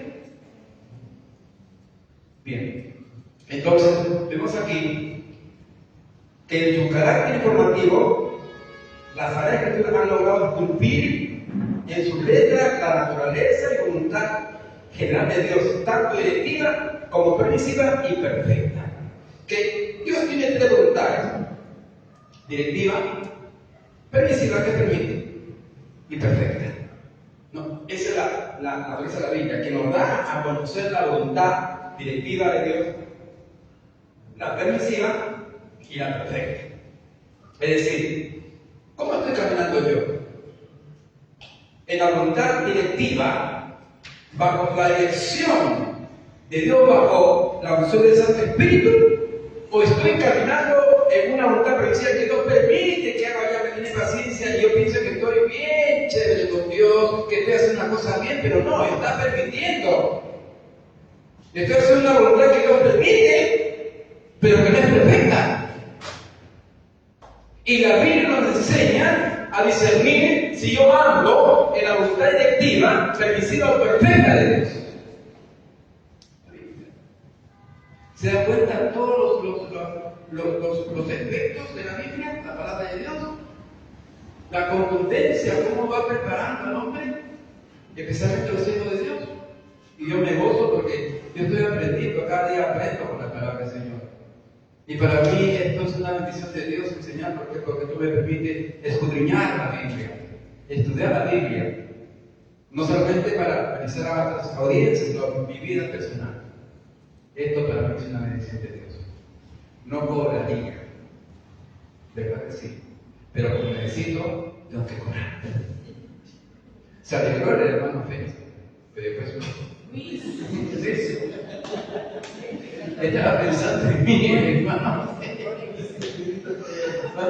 Perdón, ya. Seguimos la otra. Quería hacer eso miren. El manual es muy extenso, ¿no? Y arroja muchas luces que hay que proyectar. O sea, yo leo este manual y se inspira una luz, una idea. Y si ya tengo que proyectar, ¿me dejo entender? Porque la idea no está acá. Entonces, por ejemplo, los hermanos han ido a exponer esa exposición. Voy a hacer un trabajo aparte, como hice con la primera exposición. En la primera exposición mandé unas diapositivas con preguntas, ¿verdad? Entonces también voy a enviar una diapositiva sobre el trabajo de ellos también y con preguntas. Y lo que falta aquí también lo voy a complementar también, porque el tiempo queda corto, ¿verdad? Pero yo les voy a condensar toda la enseñanza de este libro y se lo voy a enviar a ustedes, ¿ya? con diapositivas y con preguntas, ¿no? Para aprovechar, porque este libro es una bendición también. Amén, hermanos. Va a ser un trabajo personal, pero va a ser con mucho amor, con mucho gusto. Porque lo mío es perfeccionar a la iglesia, dentro del marco de mis limitaciones. Amén, hermanos. Siempre y cuando haya café. Gloria al Señor. Bien, en los criterios teológicos es lo que expusieron los hermanos ahora en una parte, un fragmento, ¿no? El liberalismo, ¿no? ¿Cuál es el concepto propio, ¿no? Ahora, el concepto de liberalismo se centra en la libertad individual de pensar, razonar o actuar en contextos políticos, culturales, sociales, etc. O sea que hay un libre albedrío, una libertad absoluta de acción y razón. Ahora, en el concepto teológico, el liberalismo teológico no acepta ninguna doctrina sin que ésta haya cruzado por un análisis y razonamiento absolutamente filosófico. En otras palabras, el liberalismo pretende constituirse como máxima y única autoridad interpretativa del texto bíblico. Falso. La única autoridad interpretativa es el Santo Espíritu de Dios. Esta palabra fue inspirada por el Santo Espíritu de Dios. Entonces, ¿quién es el que nos da la luz? La iluminación para poder entenderla. No es el razonamiento lógico ni filosófico. Aquí no entra Sócrates, ni Platón, ni Aristóteles. Como también las ideas de algunos padres de la patrística, que comenzaron a interpretar la Biblia con lente filosófico y comenzó a endeudarse. Y hay varios pastores y teólogos contemporáneos siguieron la idea de esos personajes que contaminaron la palabra de Dios con interpretaciones filosóficas. Cuando la Biblia no admite razonamiento humano. Si la Biblia fue inspirada por el Santo Espíritu de Dios, pues tiene que ser interpretada bajo la dirección y la luz del Santo Espíritu de Dios. No hay otra. No hay otra. Bien. Entonces, vemos aquí de que el liberalismo es una corriente teológica que trata de interpretar la Biblia con un razonamiento humano y filosófico. Cuando la Biblia claramente dice que es por el Santo Espíritu de Dios. ¿Jesús qué dijo? Jesús dio una tremenda lección, porque dentro del contexto de la enseñanza de cada palabra de Dios, desde que usted analiza cada palabra de Cristo, hermano, se puede orar y dice: Espíritu Santo, ayúdame a entender y a comprender, a descubrir. Dame la idea para sacar de enseñanza esta palabra de Cristo, es una maravilla. Y cuando Jesús entra en el texto que hemos disertado un poquito ahora de San Juan 14:26, donde dice: cuando venga el Santo Espíritu, Él enseñará todas las cosas, ¿no? Debo recordar. Ahí está hablando, mira, le dice, ahí todavía no existía el Nuevo Testamento, solamente la Tanaj. Jesús te está diciendo: cuando venga el Santo Espíritu, les enseñará todas las cosas, les revelará, para que escriban todas las cosas como eran. Está diciendo allí que la Escritura Sagrada del Nuevo Testamento iba a ser inspirada e iluminada por el Santo Espíritu de Dios. Entonces, cuando nosotros vamos a la Biblia en 1 Corintios capítulo 1, verso 9, dice: vamos a encontramos algo maravilloso. A ver, ¿quién me puede dar lectura, por favor? 1 Corintios.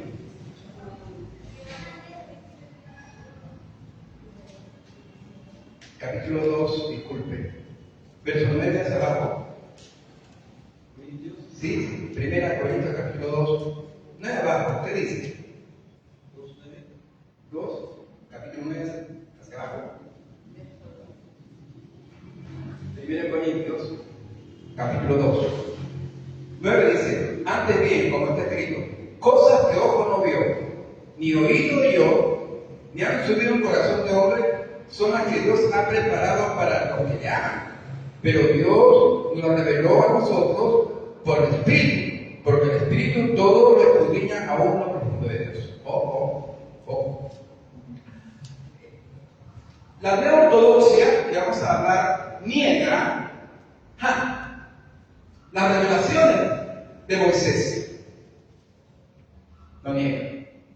Dice, ¿cómo es posible? Moisés no existía en esa época. Claro que no existía. No existía.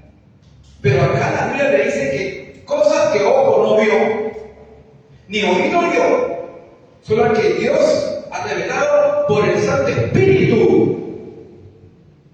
Y cuando leemos lo que dice, y dijo Dios, hagamos al hombre, que Moisés estaba ahí. Ya existía Moisés para escuchar y escribir lo que no. Fue que posteriormente el Santo Espíritu le enseñó. O sea que, miren, vamos a la profundidad. Mira la profundidad. Cosas que oído no oyó, y ojo no vio, solo Dios ha revelado. En la revelación a Moisés, para escribir el Génesis, yo puedo imaginarme con base bíblica que el Señor le muestra, lo lleva al momento histórico y le muestra cuando Dios dice, hagamos al hombre conforme a nuestra imagen. Para mí, en mi concepto personal, él oyó la voz de Dios, porque Dios se la reveló por el Espíritu Santo. Cosas que oído no oyó son las que Dios ha revelado. Entonces, el Espíritu Santo lo lleva a la historia y lo hace escuchar. Cuando Dios habla, hagamos al hombre conforme a nuestra imagen.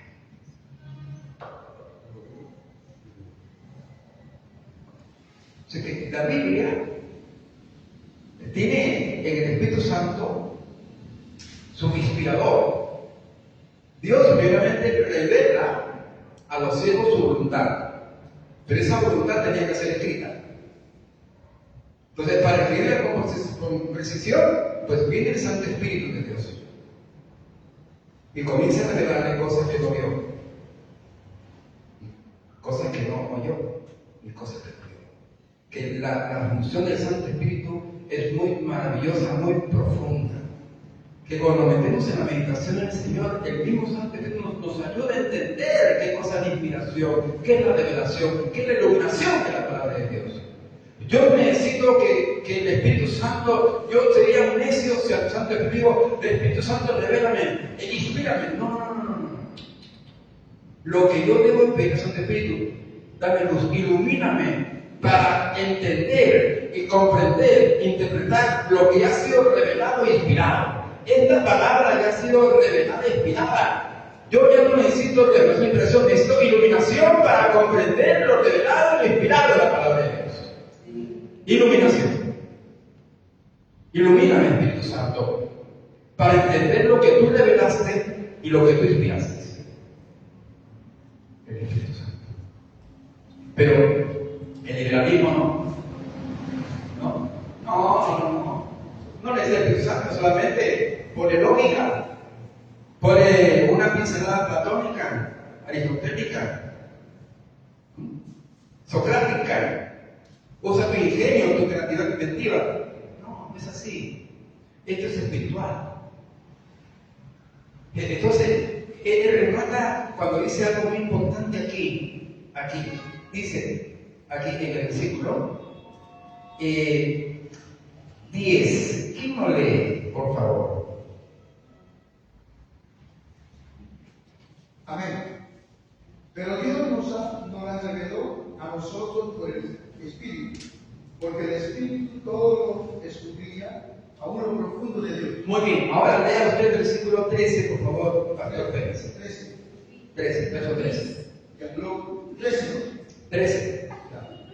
Lo cual también hablamos no con palabras enseñadas por sabiduría humana, sino con las que se enseña el Espíritu, acomodando lo espiritual a lo espiritual. Gracias. Esto es espiritual. Y esto es espiritual, tengo que acomodar lo espiritual. La única manera de acomodar esta palabra espiritual es con la ayuda del Santo Espíritu de Dios. No con conocimiento humano, como dice la Biblia. No con filosofía. No con la dependencia total del Santo Espíritu de Dios.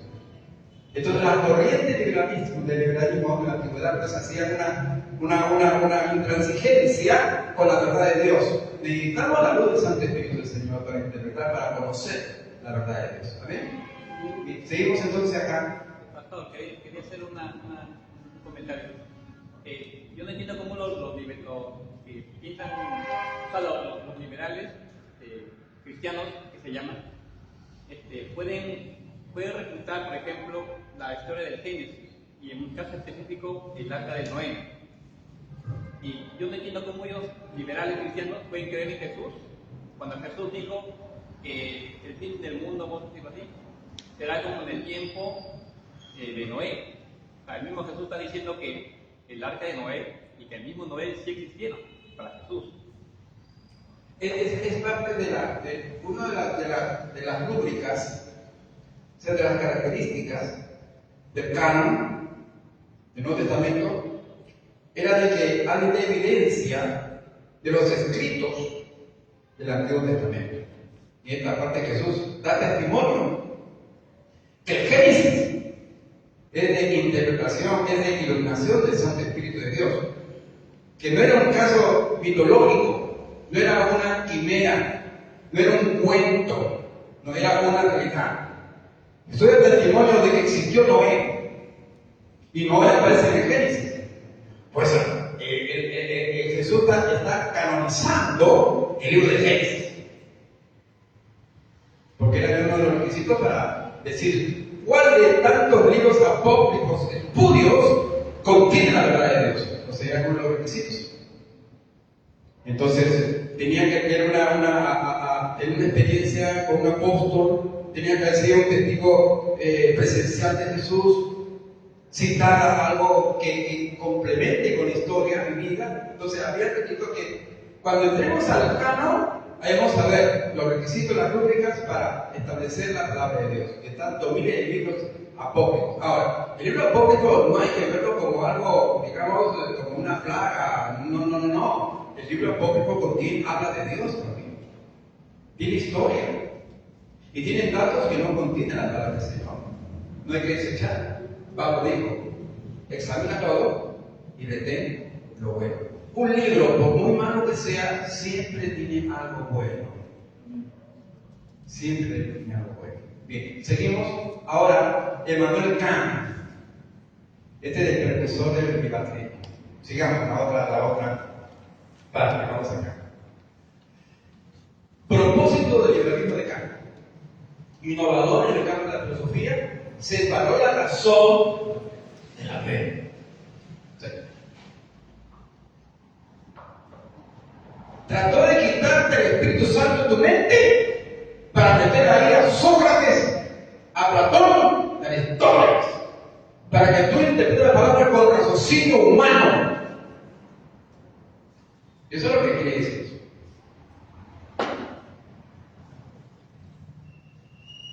Innovador en el campo de la filosofía, separó la razón de la fe.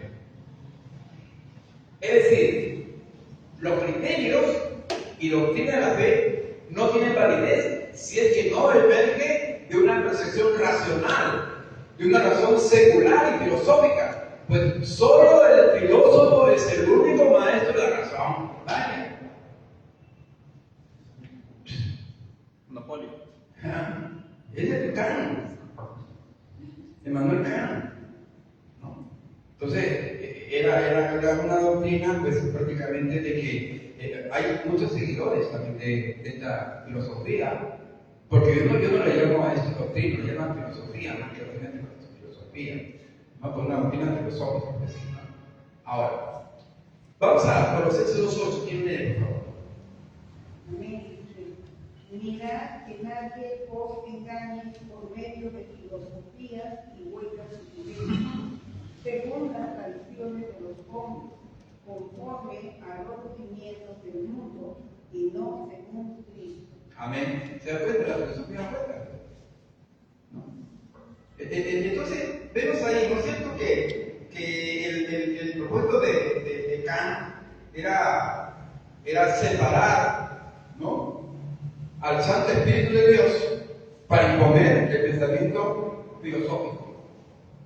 Sócrates, Platón, Aristóteles. ¿Cierto? Pero la Biblia advertía eso.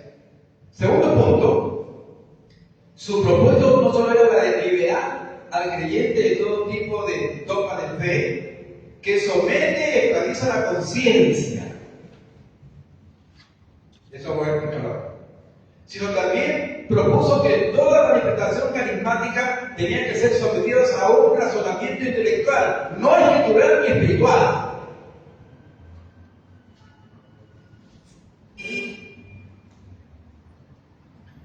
¿Está que profetiza que profeta? ¿Está que la lengua que puede ser el demonio? O sea que ponía en cuestión las manifestaciones carismáticas. Claro que uno tiene que estudiar, como dice Juan, ¿no? Probar los espíritus si son de Dios o no. Pero Kant, Emmanuel, puso acá no hay manifestación carismática. Los dones ya fueron. Los dones fueron solamente aspectos figurativos. Fueron hiperbolizados, tergiversados por la iglesia contemporánea. Entonces voy a ir a la filosofía, que no le da chance a la manifestación del Santo Espíritu de Dios. Si en el momento que está diciendo que está sacando la influencia del Santo Espíritu para conocer la verdad de Dios, lo saca el Espíritu Santo, significa que no cree en el Espíritu Santo. ¿Qué significa? De que Kant, Emmanuel, blasfemaba contra el Santo Espíritu de Dios. El hombre que está en el infierno, en el Hades, perdón, porque el infierno también no es nadie. Hay un tema que se va al Hades.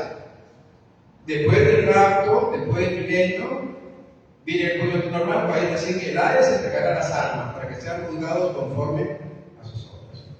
Que nadie está en el infierno.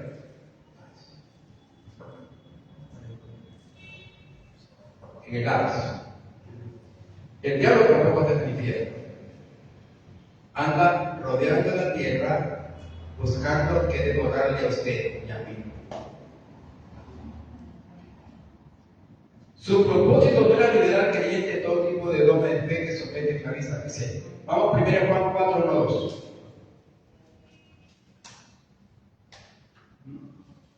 Pastor dice, amados, no creáis a todo espíritu, sino probad los espíritus que son de Dios, porque muchos falsos profetas han salido por el mundo. En esto conoced el Espíritu de Dios. Todo espíritu que confiesa que Jesucristo ha venido en carne es de Dios. Ajá. Es decir, antiguamente, por ejemplo, en una oportunidad, hace años, cuando yo pastoreaba, a cosa de 25 años atrás, sí, viene un invitado, teníamos un ayuno, y el invitado pues predica, digamos, para que predique, cuando de repente comienza a profetizar. Y profetizaba cosas que no estaban en la Biblia. Así dice el Señor, esto. Y luego comienza a vibrar. Y comienza a vibrar y comienza a decir, así dice Jehová. Ya. Cuando estaba revelando y dijo, así dice Jehová, yo ya entendí, este no es Dios. Pero como lo estaba viendo en una situación corporal un poco sospechosa, yo intuí que estaba siendo dominado y influenciado por una fuerza del mal. Y de frente fui y le dije, Jesucristo vino en carne o en espíritu. En espíritu, me dijo, falló. Un demonio había tomado posesión de esta persona. Así que lo sacamos, salí del púlpito, lo sentamos, el hombre comenzó a hacer la cabeza, a temblar, etc. Probar los espíritus. Porque hay manifestaciones de santas iglesias. El adversario es muy astuto. Por eso es importante el doctor de discernimiento para que se admire qué espíritus se mueven en la iglesia. Que es importante, por eso que está negando los dones carismáticos. Está prácticamente confundiendo y hundiendo a la iglesia con el pensamiento de Emmanuel Kant. Qué interesante es estudiar estas posiciones teológicas para el latino, porque alguien puede venir con esa corriente. No le dan chance a la manifestación del Santo Espíritu. Si el Santo Espíritu no es teología. Jesús dijo, me voy, pero dejo al Consolador. Y el ministerio del Santo Espíritu es muy amplio. Y el creyente tiene que conocer las manifestaciones, los ministerios del Santo Espíritu de Dios, que te provee de dones, te provee primeramente del fruto del Santo Espíritu del Señor. Te provee de amor, gozo, fe, paz, paciencia, templanza, bondad, mansedumbre y fidelidad, que son 9 manifestaciones del carácter de Dios en el Santo Espíritu puesto en el creyente. ¿Cómo sé yo que ando en el Espíritu? Porque conozco la Biblia, porque soy un excelente expositor, porque digo bien el verbo evangélico, porque tengo retórica, tengo elocuencia, tengo persuasión. Por eso soy una persona que está llena del Espíritu Santo, falso. El que está lleno del Espíritu Santo está lleno de amor, de gozo, de fe, de paz, paciencia, templanza, bondad, mansedumbre y benignidad. Esa es la llenura del Santo Espíritu de Dios. Muchos buscan que ser lleno de lengua, de profecía. Está bien. Pero lo más importante es estar lleno del fruto del Santo Espíritu de Dios. Ya tenemos experiencia, la advertencia de Jesús en Mateo capítulo 7, parece, 7, 21, 22, 23, no todo el que me dice Señor, Señor entra en el cielo, sino el que hace voluntad. Y muchos dirán, Señor, en tu nombre, Señor, hablamos lenguas, milagros, los prodigios carismáticos, los fenómenos carismáticos se manifiestan en nosotros, Señor. Nunca os conocí, apartado de mí. ¿No será que esos dones carismáticos que hablan en la posteridad serían dones falsificados por Satanás?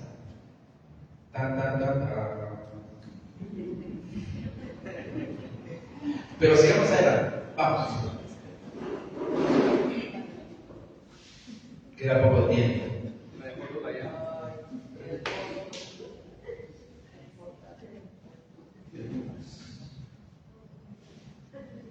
También hay un don, pastor, hay un don que es de la visión. ¿Don de la visión? Se observa que uno ve, o sea, uno tiene una visión, o no es un don. No. Una cosa es discernimiento. A ese es un discernimiento. Otra cosa es una visión. Por ejemplo, cuando en esto vemos a Pedro, que Dios le muestra un éxtasis, ¿cierto? Una visión. Gloria a Dios. Su dueño lo conoce. Dice, debe ver un lienzo y ve animales cuadrúpedos, ¿no? Ve camellos, cerdos, ¿no? Pan, gallinas, etc. Y Dios le dice, mate y come. Señor, nunca en tu propósito, nunca. Lo que yo santifique, no hay nada. El adventista no come cerdo ni conejo, se la pierde. Pablo dice, por la oración es santificado. Porque nada de eso, y lo que Dios santificó, no llames tú inmundo. Entonces, un éxtasis, ¿cierto? ¿No? Es como una especie de una visión, ¿Qué es una visión? La visión no solamente tiene un componente de carácter visual, que tengo una visión, estoy viendo un ventilador, estoy viendo aquí una proyección de una diapositiva, etc. Pero la visión va más allá. La visión es como una especie de poder ver algo invisible, algo sobrenatural. Es una visión sobrenatural que es provocada por Dios para entregarte un mensaje. Esa es la visión. Que te muestre visión. Yo he tenido muchas visiones así, que el Señor me ha dado visión y con el tiempo se ha cumplido todo lo que el Señor me ha dado. Son visiones proféticas. La visión tiene un carácter profético también, que tiene un carácter también de palabra de ciencia o de sabiduría, que tiene una visión que te permite conocer algo que ha sucedido en un sueño. Hoy he soñado que habías tomado la cartera de tu esposo y te habías quitado de la cartera 300 soles. Hoy es verdad. Es verdad que usted, claro, pues usted reveló un sueño, un sueño con un contexto de un don en el carácter de palabra de ciencia que permite conocer el conocimiento presente. Vamos adelante porque, verdad es que vamos a desviarnos bastante cuando estamos. Sí, no tenemos más que 5 minutos. Ya. Criterios del liberalismo teológico. Según Kant, argumentó que la verdadera religión no es una cuestión de rituales externos, creencias dogmáticas, sino que está íntimamente ligada a la moralidad. La esencia de la religión para Kant es el reconocimiento de nuestros deberes morales como mandatos divinos. Por ahí es una palabra, una canción ambigua. Ahora, argumentó que la justificación es un acto puramente divino, en el cual Dios otorga su gracia sin ninguna contribución o condición humana. Falso. Pensamiento que contrasta con verdades que conectan nuestra fe con la gracia divina en el proceso de salvación. Jesús dijo: el reino es cercano. Arrepentidos y creen. O sea que se necesita una condición. Acá dice que él argumenta que la justificación es un acto puramente divino, en el cual Dios otorga su gracia sin ninguna contribución o condición humana. O sea, ¿cuál es la condición? Si Jesús está poniendo condiciones para la salvación, arrepentidos y creen. Es la condición. Pero acá niega eso. En otras palabras, Kant dice: no necesita que te arrepientas. Porque la justificación es un acto puramente divino. Porque Dios otorga su gracia sin ninguna contribución o condición humana. O sea que te viene así, te salva lo que te salva. Dios no es un Dios caprichoso.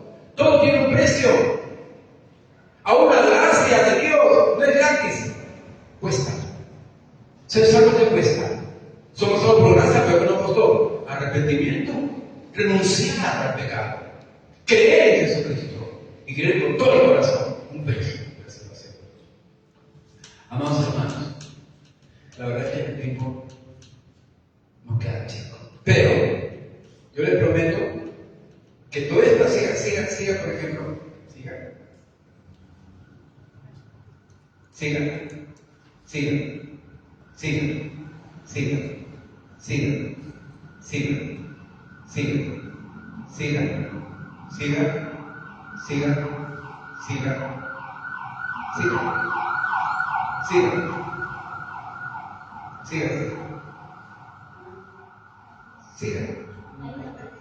Ya no hay más.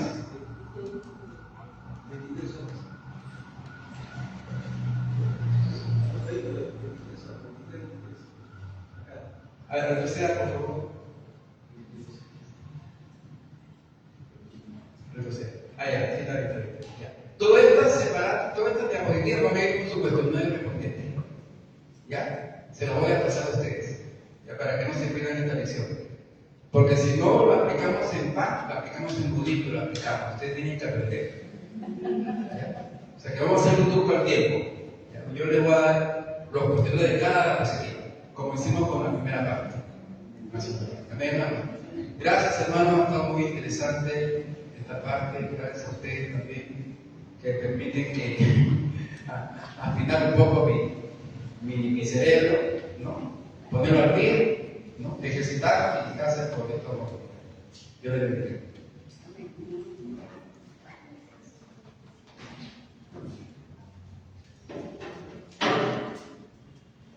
Amén. Dios bendiga a hermano Brano. Y nos estamos contentos con eso, ¿verdad? Por favor, hay que leer el libro y también para hacer preguntas. El alumno que pregunta aprende, porque hay muchas cosas que podemos tener y que no sabemos y o tenemos duda, podemos preguntar para que el hermano Brano pueda sacar esas dudas las cuales tenemos. Podemos haber minutos en los cuales vamos a ver preguntas. Ahora, otra cosita.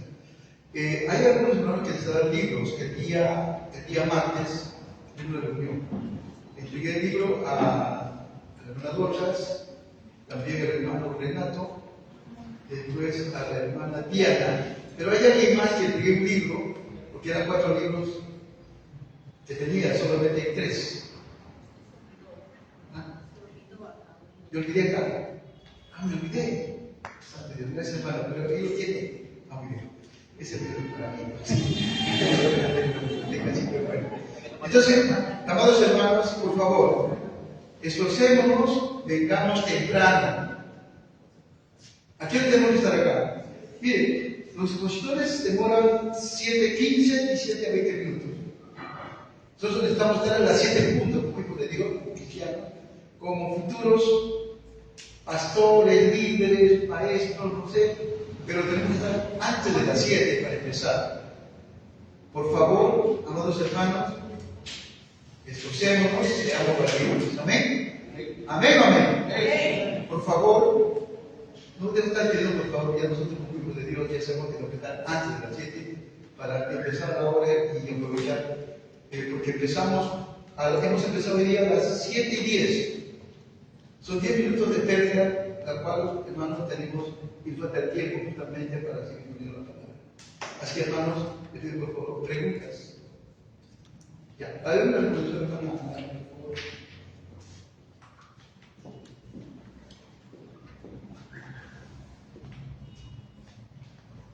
Hermanos, se debe recordar que ya se enviaron 10 cuestionarios y esos cuestionarios tienen que resolverlo y enviarlos a pasar el pastor. Ya la hermana Geraldine envió todos los cuestionarios. Ahora, hay dos formas que se está enviando, PDF por PDF, pero para evitar que se cargue, se está enviando un link, que es un drive, donde ahí tú le das clic y ves todos los materiales y todos los PPT de cada clase. Si se te dificulta descargarlo, escríbenos para poder enviarte a tu personal. Lo que queremos no cargar el grupo de materiales, porque si no después no leen los mensajes o no se leen las clases que se están enviando. El día de hoy también ya se envió la tercera clase de hoy, ya se envió el día de clase. Ahora, hay dos sugerencias. Hay hermanos libres y hermanos que están estudiando, que quieren aprender más, que están aquí en un libro y están realizando las tareas. Ya saben que sí o sí tenemos que desarrollar tareas. Para los hermanos libres, si ustedes desean ingresar al grupo y recibir los materiales, mandar un paquete que nosotros queremos navegarlos, pero queremos saber si tú deseas dejarle tu número a la hermana Geraldine para que te agregue, para que usted pueda descargar los materiales también. Pueden también tener los materiales en casa, en algún momento los pueden usar. Eso quería hacerles saber, para que todas las semanas todos tengamos materiales. Solamente se está entregando copias para las mamitas, porque es un poco difícil que puedan trabajar con el celular. Eso es todo. Muy bien, hermanos, vamos a poner de pie, vamos a orar con las recomendaciones para todos los hermanos que han llevado libros 1, 2, 3, 4 y el quinto ya. Por favor, las tareas. Amén. Aunque yo también ya las tareas. Entonces ya podemos comunicar claramente de qué manera podemos enviar las tareas que vamos a orar. Agradeciendo al Señor. Padre, te damos gracias, bendito Señor, por este tiempo maravilloso, Señor, donde vamos a aprender que, Señor, de tu palabra, del Maestro, Señor, te pedimos que cada día nos ilumine, Señor, para poder entender lo que nos muestras a través de la enseñanza. Agradecido, Señor, por todo este tiempo. Pedimos, Padre, que con tu grande amor nos lleves a cada uno de nosotros, Señor, a nuestros hogares, y también lleves al Maestro hasta su hogar. Guárdalo, Señor, provee también la movilidad, Señor, para que pueda llegar normalmente a su hogar con tu ayuda, con tu favor. Agradecido, Señor, por este tiempo, por este lugar, más no tu presencia, en el nombre poderoso de Jesucristo, tu Hijo amado. Amén. Amén. Dios le bendiga, amados hermanos, salúdense. Para la próxima, un cafecito, ya, vamos a hacer un lapsus. Dios le bendiga ricamente. Hasta pronto. Por favor, hermano Cristian, quiero hablar un momentito, por favor.